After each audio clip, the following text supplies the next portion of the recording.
dengan kondisi remaja saat ini. Nah, ngopi juga insya Allah akan senantiasa menemani teman-teman semua setiap satu pekan sekali. Nah, jangan lupa buat subscribe dulu channel kita ini dan nyalakan loncengnya biar nggak ketinggalan episode-episode berikutnya. Nah, Tehum, jadi di ngopi kita pertama ini kita akan membahas tentang kegagalan. Kegagalan? Kegagalan. Wah. Sesuatu yang mungkin sudah tidak asing lagi ya buat teman-teman dan semua orang pasti pernah mengalaminya. Tehuma sendiri Sering banget. Oh, sering banget. Sering banget. Iya, sering banget. Sebelum kita ke inti pembicaraan, sebelumnya kita punya giveaway nih buat teman-teman yang mendengarkan dari awal sampai akhir. Nanti kita akan ada satu pertanyaan yang harus dijawab oleh teman rumah dengan hashtag True Digital dan hashtag ngopi episode 1. Jawaban teman-teman bisa ditulis di kolom komentar. Hadiahnya pulsa 100.000 berdua. Bisa buat marketin, buat nonton maraton drakor Iya, gitu banget, ya. bener. Nah, jadi jangan lupa buat nyimak semuanya ya. Jangan di skip nanti takutnya ketinggalan. Kita langsung saja nih ke materi intinya. Jadi kenapa saya ngambil tema tentang kegagalan? Karena ini merupakan sesuatu yang paling mungkin saat sekarang ini banyak orang yang merasakan hal yang seperti itu. Kalau sebelumnya nih saya pengen nanya dulu ke Tehuma, kegagalan seperti apa sih yang pernah Tehuma alami? Banyak ya. Di antaranya mungkin gagal move on. Bener, gagal move on dari maksiat. Masya Allah ya. Ya, gagal move on, gagal jadi diri yang udah diimpiin gitu misalnya. Gagal dalam banyak hal lah ya. Gagal dalam lomba, kalah gitu. Banyak Tehuma pernah juga ikutan lomba? Pernah, dan menang? Pernah menang, tapi sering juga gagal. Oh gitu. Seringan menang atau gagal? Gagal lagi. Oh ya, nggak apa-apa. Nah, jadi kerabat terus semua, sebetulnya kegagalan itu tidak pernah tidak hadir dalam hidup kita.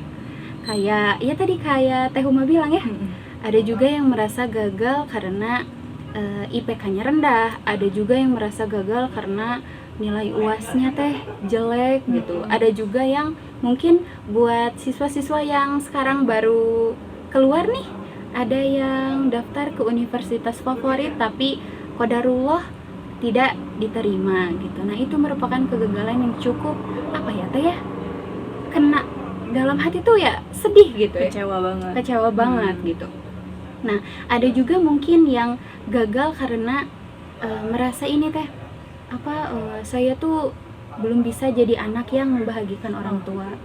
Karena mungkin melihat kondisi seperti ini aja ya, teman-teman, mau kerja cukup sulit ya, mau masuk kuliah juga ya gitu tadi. Ada kuliah impian tapi ya nggak bisa masuk gitu. Ada juga yang merasa gagal menjadi seorang kakak yang tidak bisa menjadi contoh yang baik bagi adik-adiknya.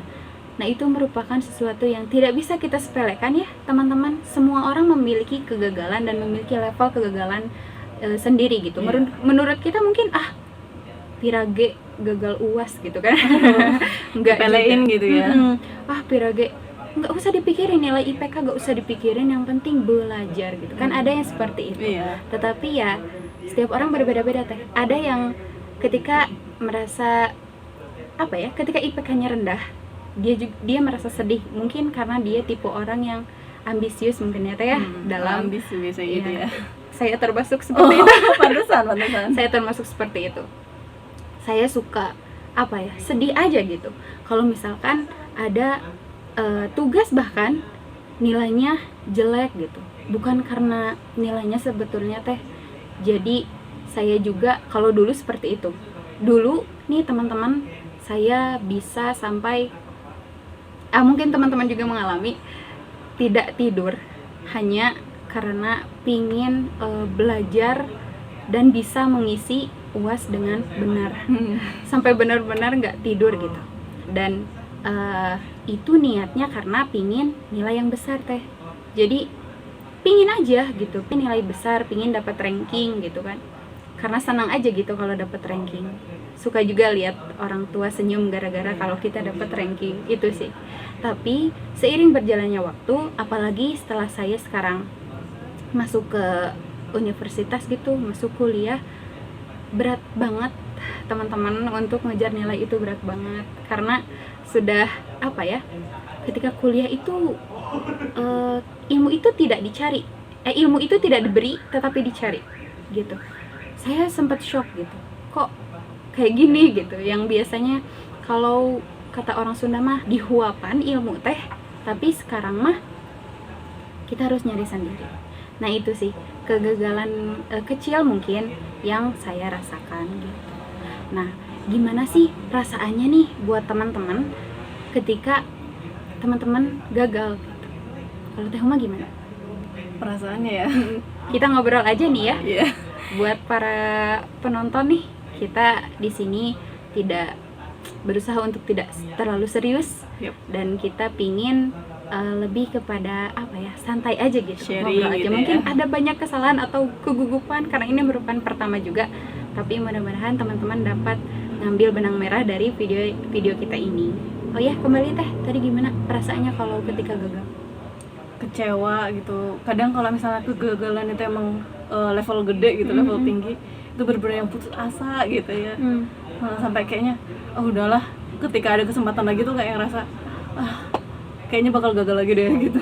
Langsung timbul rasa-rasa pesimis gitu karena kegagalan yang pernah dialamin gitu. Ya betul. Ya betul sih Teh. Ya itu juga yang saya rasakan ketika saya gagal gitu. Saya bener-bener apa ya, takut buat mencoba lagi. Kadang suka mikir, takut gagal lagi, Bener banget. takut sakit hati lagi, takut sedih lagi gitu, takut kecewa lagi gitu. Tapi seharusnya gak gitu ya Teh.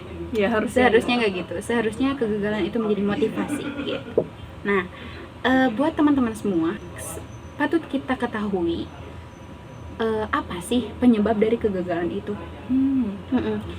Jadi supaya kita tuh jadi acuan buat gak gagal lagi, mencoba gitu ya, mencoba buat gak gagal lagi. Tapi ada beberapa hal yang mungkin dari hal-hal ini ada yang masih dikerjakan sehingga kegagalan itu bisa timbul. Yang pertama itu adalah tidak ada perencanaan Teh. Kerasa banget ya ketika kita punya impian tapi kita tuh nggak punya perencanaan. Jadi kita udah mimpi aja, pingin kayak gini, pingin kayak gitu ya. Tapi nggak ada langkah-langkah yang kita siapin buat mencapai mimpi tersebut gitu. Oh iya, kegagalan itu tadi punya berbagai pengertian ya Teh ya. Iya. Kalau secara singkatnya sih mungkin yang kita pahami, kegagalan itu ketika kita merencanakan sesuatu tetapi kita tidak bisa mencapainya. Nah, salah satunya bisa diakibatkan karena tidak ada perencanaan. Itu perencanaan itu seharusnya sudah dipersiapkan Teh dengan matang ketika kita punya suatu impian. Karena kalau diibaratkan gini, kita pingin mencapai makanan nih yang ada di lantai 2. Lalu apa yang bisa kita lakukan? Yang pertama kita lakukan adalah menyusun tangga supaya kita bisa step by step buat ngambil makanan tersebut. Ya begitupun dengan impian Teh. Jadi saya pribadi juga beranggapan bahwa nggak ada mimpi yang instan, nggak ada keinginan yang instan. Misalnya saya pingin jadi artis, nggak bisa kan langsung tenar. Meskipun sekarang banyak yang viral ya dengan hal-hal yang di luar nalar gitu. Tapi jika kita pingin mencapai mimpi yang benar-benar serius, maka perencanaan itu penting. Gitu sih Teh. Kalau Teh Huma itu tipe orang yang hidupnya itu terencana atau let it flow aja gitu? Kalau aku pribadi sih lebih ke let it flow ya. Tapi bukan berarti kayak ya udah pasrah gitu doang, enggak. Ada di benakku, di pikiranku hal apa sih yang harus aku lakuin setelah ini gitu. Memang bukan tipe yang ngerancanain dari awal gini memang enggak. Tapi selalu punya pikiran, oke, aku gini dulu, nanti biarkan berjalan, ada ketemu pilihan ini, aku harus yang mana gitu. Oh gitu. Ya tetap berarti lebih ke nyantai, tapi ada juga perencanaan yang disiapkan. Meskipun perencanaan itu nggak tertulis ya Teh? Iya, nggak tertulis. Kadang ya nggak perlu tertulis juga, tapi sudah ada di pikiran kita. Nah yang kedua itu kira-kira apa ya Teh? Selain tidak ada perencanaan itu? Oh, penyebab kegagalan ya? Penyebab kegagalan. Ini sih ya kayaknya yang relate tuh Apa? malas. Oh malas. Bermalas-malasan gitu ya. Menurut Teh Huma, malas itu sekarang itu kayak gimana sih? Karena sih menurut saya dulu nih Teh, di kondisi seperti ini, di keadaan yang ya pandemi seperti ini, itu menuntut kita di rumah terus. Dan itu juga membuat kita buat nyantai-nyantai terus, teman-teman gitu nggak? Kalau saya gitu Teh. Jadi pinginnya ya rebahan terus, nonton terus, nyantai-nyantai aja gitu, sampai lupa bahwa saya itu adalah seorang pelajar. Jadi apa ya, lebih ke dengan keadaan seperti ini saya seperti dinina bobokkan keadaan gitu. Jadi apa ya, lupa aja bahwa saya punya mimpi.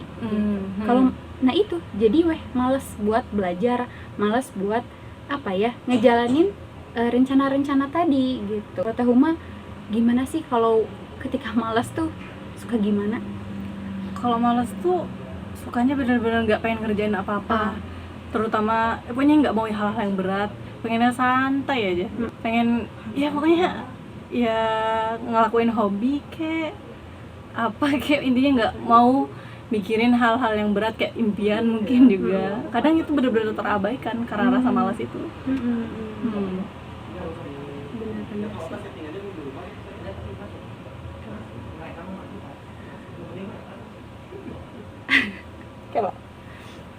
Nah, gitu ya. Lalu yang ketiga itu adalah penundaan Teh. Ini benar-benar jadi apa ya, penyakit dari mungkin kegagalan itu bisa karena kita suka menunda-nunda. Jadi penundaan itu kayak cabangnya dari malas Teh. Bener-bener juga. Cabangnya dari malas itu ya nunda-nunda gitu. Ketika kita sudah malas nih, kita sudah menyusun rencana, kita sudah menyusun step by step buat ngegapai mimpi gitu. Udahlah gitu, misalkan kita mencoba tidak malas gitu, tetapi ada sedikit apa sih Teh, serbuk bukan yalah, remah-remah kemalasan, yaitu namanya penundaan. Karena apa ya, ketika kita menunda sesuatu berarti kita menunda keberhasilan. Itu sih, karena kan memang kita juga tahu gitu kalau kita sudah memiliki sesuatu yang ingin kita capai, maka ketika kita menunda kadang semangat jadi menurun. Iya, itu karena kita tunda, jadi yang awalnya udah semangat, karena ditunda udah kemana aja itu semangat. Bener, udah kemana aja semangatnya itu. Nah itu tuh sebuah apa ya, penyakit yang perlu kita kikis gitu ya. Nah yang keempat ada ini juga Teh, kemarin saya coba merenung dan mencari juga. Yang keempat itu adalah ketidaksabaran. Jadi ketika kita memiliki impian Teh Hum, salah satu hal yang mengakibatkan kita gagal adalah ketidaksabaran kita, yaitu terburu-buru. Nah, ketika kita sudah nih merencanakan sesuatu, kita sudah apa ya, bisa ngehandle rasa malas, dan kita sudah menghapus kata menunda-nunda dalam kamus hidup. Tetapi ada satu yang bisa menjadi penyakit berikutnya, yaitu ketidaksabaran atau tergesa-gesa. Karena ginilah Teh, kalau diibaratkan ketika kita pingin buat makanan nih, pingin buat makanan yang enak, katakanlah kita pingin membuat kue gitu. Sudah dipikirkan sedemikian rupa, kue ini akan dihias seperti apa. Nah, karena kita tidak sabar, kue yang seharusnya di oven 20 menit kita keluarkanlah saat 15 menit. Pengen cepet. Kita mengorupsi 5 menit waktu ngoven gitu, supaya pengen cepet-cepet karena dilihat dari kaca oven, itu kayak udah bagus gitu kan. Lalu ketika sudah dihias, pas coba dimakan ternyata ada bagian yang belum matang. Nah itulah, dari situ kita bisa tahu bahwa ini ada sebuah kegagalan membuat kue. Karena apa? Karena kita tergesa-gesa dan tidak sabar gitu. Nah itu juga teh, dari ketidaksabaran itu bisa membuat ini hal-hal penting tuh jadi terlewat. Betul nggak sih teh? Bener banget. Jadi ini merupakan hal yang perlu dipikirkan, perlu digarisbawahi bahwa ketika rencana sudah matang, maka kita tidak boleh tergesa-gesa. Kita harus memperhatikan detail-detail dari rencana yang sudah kita buat gitu. Dan yang ke berapa ya teh? Kelima. Tidak ada perencanaan tadi teh, terus malas-malasan, terus menunda-nunda. Apalagi tadi teh? Ketidaksabaran. Dan yang terakhir adalah kepuasan sesaat. Kepuasan sesaat. Kayak mana tuh teh? Kayak mana? Jadi gini.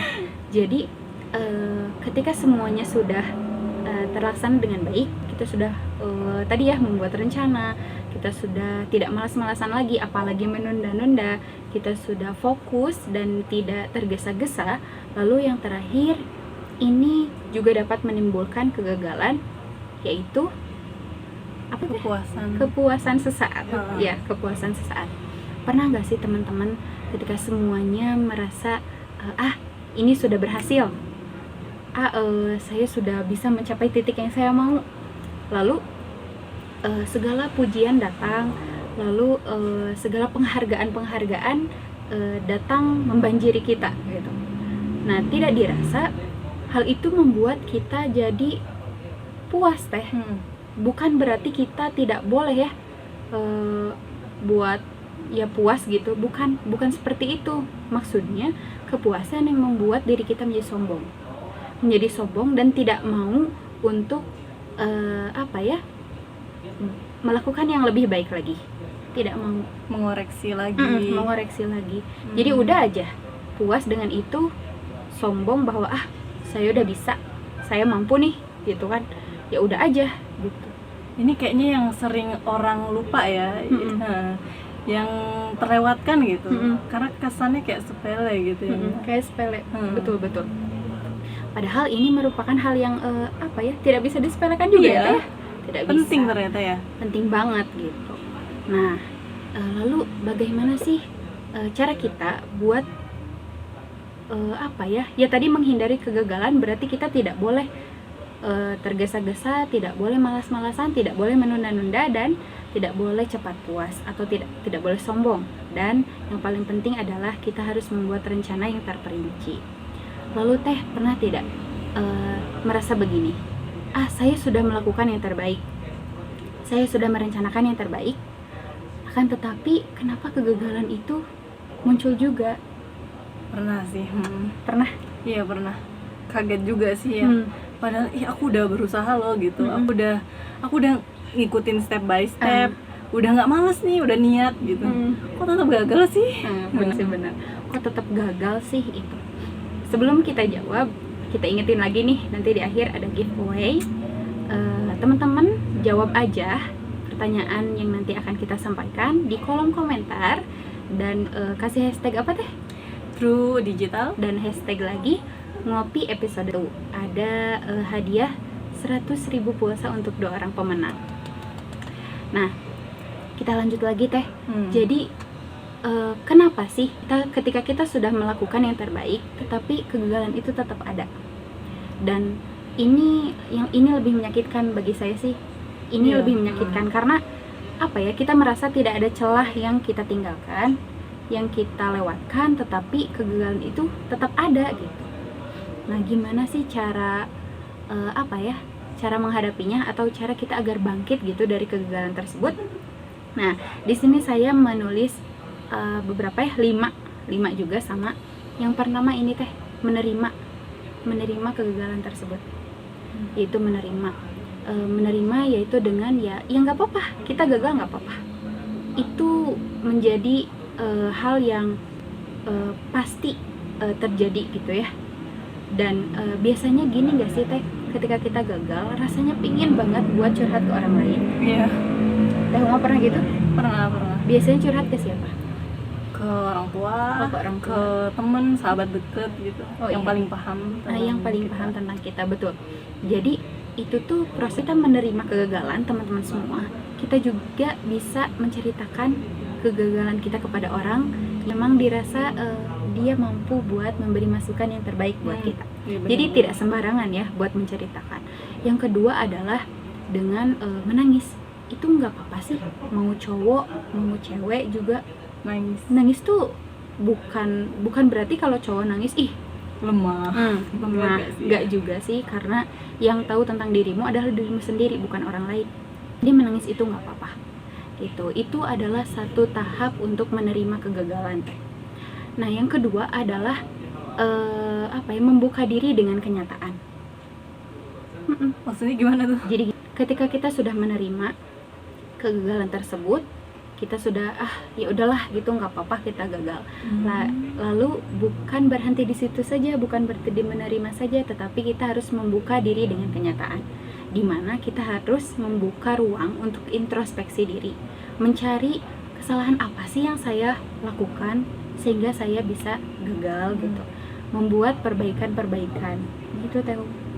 Jadi nggak hanya diem aja ketika nerima aja gitu bahwa kita gagal dan udah gitu aja gitu. Meratap gitu.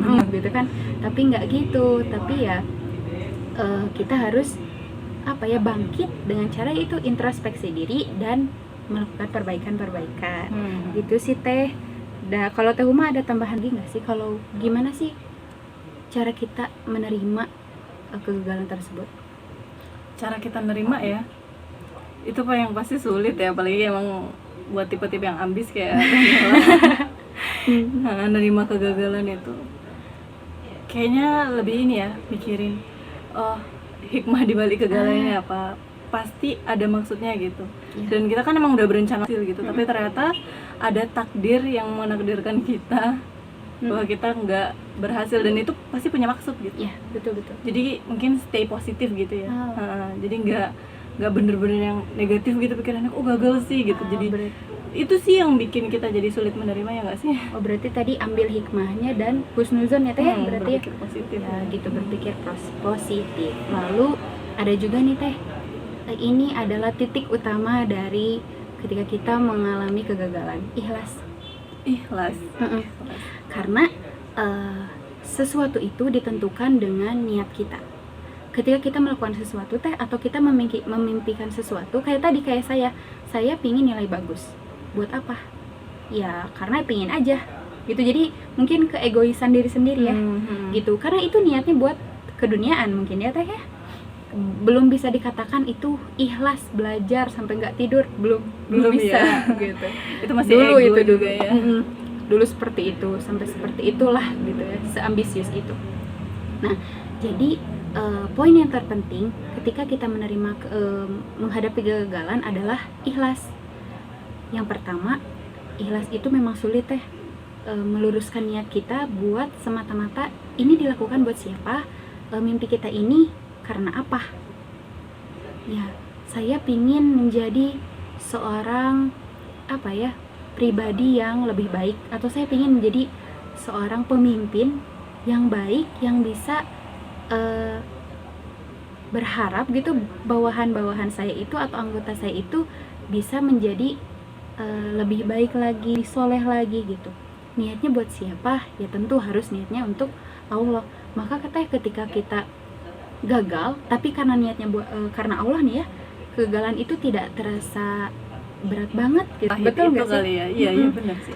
Jadi nggak kecewa banget, nggak sedih banget. Sedih ada, kecewa ada. Tapi ya itu teman-teman nggak banget gitu ya, nggak banget sedihnya gitu. Karena ya kembali ke poin 3 tadi kata Teh Huma, ambil hikmahnya. Karena kita berencana, Allah juga berencana. Rencana Allah dulu, baru rencana kita. Kalau Ustadz Salim Afila bilang seperti itu. Dan itu benar-benar buat kunci yang orang-orang yang ambisius, orang-orang yang atau nggak ambisius juga, visioner yang punya mimpi ke depan gitu Teh. Yaitu letakkan rencana kita setelah rencana Allah. Buat menerima ketika kegagalan itu hadir atau keberhasilan itu hadir karena Allah, bukan karena kita gitu. Kita hanya usaha aja gitu Teh. Jadi biar juga kita nggak tertanam rasa sombong gitu ya, ngerasa aku berhasil karena diriku sendiri gitu. Benar-benar Teh. Dan yang kelima adalah semangat.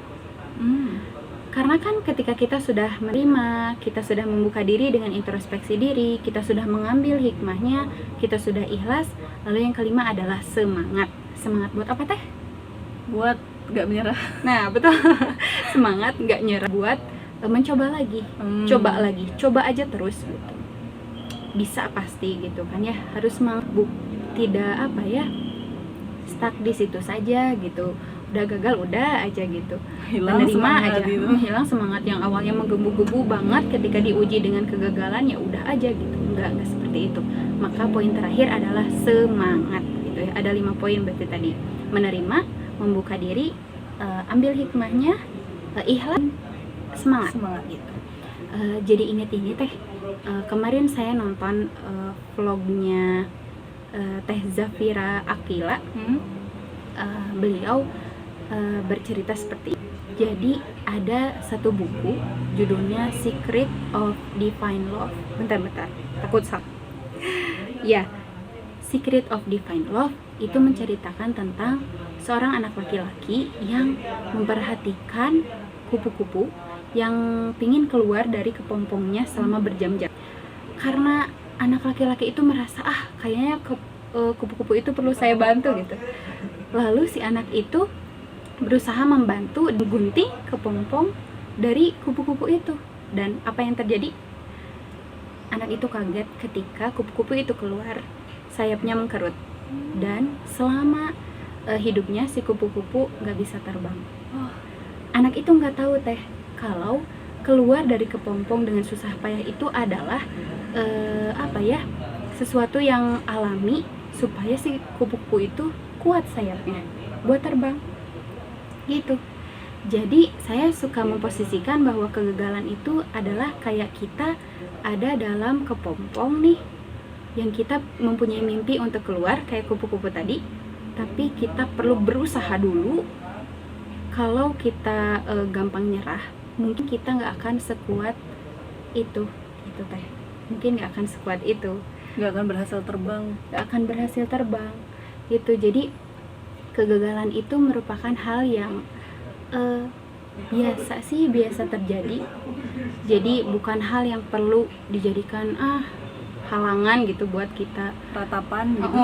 Meratapi saya gagal gitu kan ya. Nggak juga gitu sih teh mungkin perbincangan kita hari ini. Dan sebelumnya saya ngutip kata-kata buat penyemangat aja. Kata-kata apa tuh?